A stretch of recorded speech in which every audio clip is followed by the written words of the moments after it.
Fala galera, continuando nosso estudo aqui sobre os números complexos, hoje a gente vai dar uma olhada na representação geométrica. Como que eu faço a representação desse tipo de números? Vamos lá.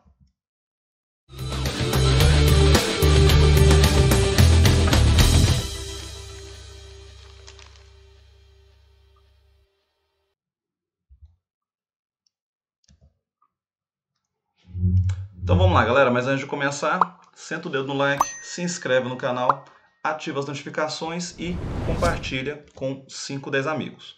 Então beleza galera, a ideia da representação vem com o plano cartesiano que a gente já está acostumado, o plano de Argand-Gauss, porque foram os dois matemáticos que trabalharam a ideia desse plano cartesiano que a gente já conhece e utiliza com os números reais. Aqui a ideia vai ser bem similar.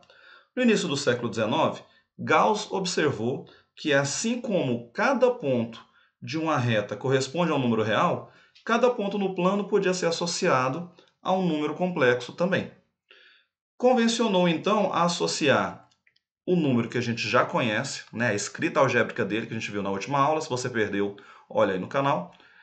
Aquele número algébrico nosso z, escrito como um a mais bi, a um ponto no plano cartesiano. Então, vou marcar ele como um ponto escrito com as partes reais, A e B. O nosso par ordenado ali, que a gente está mais do que acostumado. Estabelecendo uma correspondência 1 a 1 entre os números complexos e os pontos do plano x e y, que a gente já está habituado. Assim, nos eixos, ficou convencionado que nos eixos das abscissas, ou seja, no eixo x nosso, eu representaria a parte real. Então, ao invés de chamar de x, muitos exercícios vão vir aqui e chamar esse eixo do eixo dos números reais, representando os números reais que nós já conhecemos, positivos, negativos e todos eles. E o eixo y, o eixo das ordenadas, eu posso vir aqui e denominá-lo também do eixo dos números imaginários, da parte imaginária de qualquer um dos números, certo? Seguindo aquela ideia do vídeo que a gente viu na primeira aula, parte de um documentário ali, que trouxe, um pouco sobre a história dos números complexos. Como a nossa reta numérica positiva e negativa, digamos, não tinha mais espaço para novos números, então surgiu a ideia que uma reta perpendicular à nossa reta numérica de medida, de comprimento, daria espaço aos números imaginários. Então, por isso que os imaginários ficaram sendo representados no eixo y. Então, esse ponto P qualquer, ele seria representado, por exemplo, se eu tivesse aqui um número z sendo 4 mais 3i, então a parte real do z, que a gente já sabe que é 4, eu represento no eixo das abscissas. A parte imaginária de z, que nós sabemos que é 3, vimos isso na primeira aula, eu represento na parte imaginária. E aí, assim como a gente marca um par ordenado. Então, isso aqui seria composto pelos pontos P, sendo 4 e 3. O par ordenado que a gente já está acostumado a marcar nesse tipo de plano cartesiano. A gente já trabalha essa ideia de marcar pontos no plano cartesiano já há bastante tempo, com todas as outras funções, ok?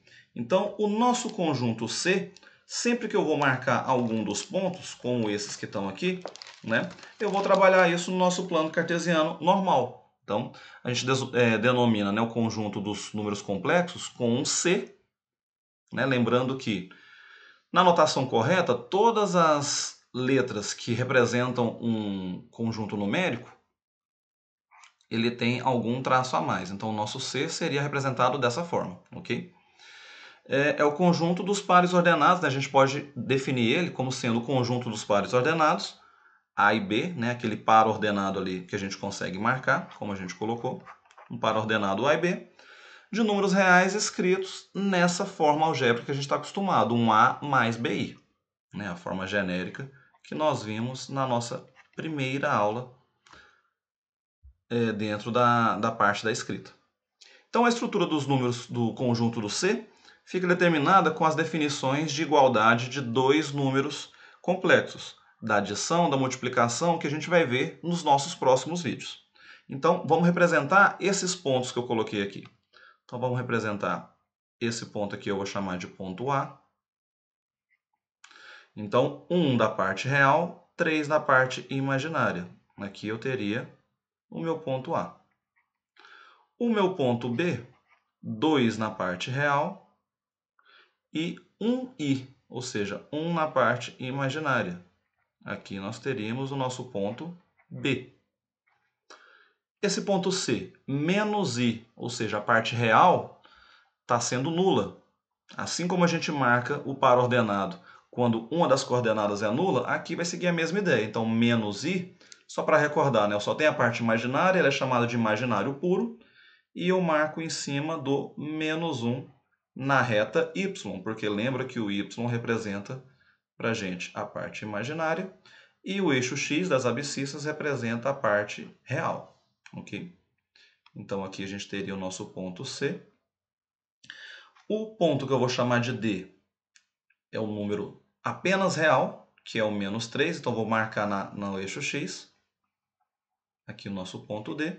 E por fim, mais um complexo, digamos, com as duas coordenadas, né? A parte real. Lembra que aqui a escrita foi ao contrário, de propósito, menos 2i, menos 3.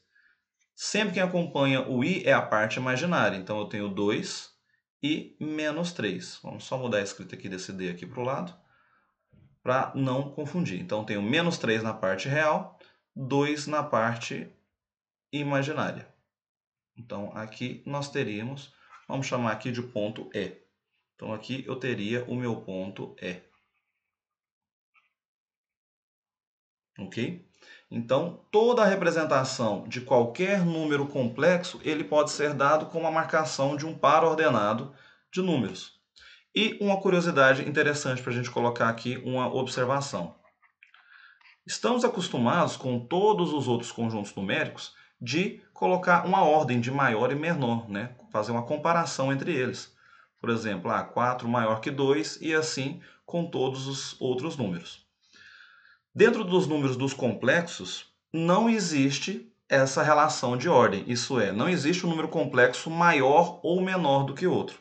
Então, dentro dos complexos, não existe a relação de ordem. Nos números complexos, não vai existir essa relação de ordem. Então, dentro dos complexos, nós não temos um número maior ou menor. Isso não existe.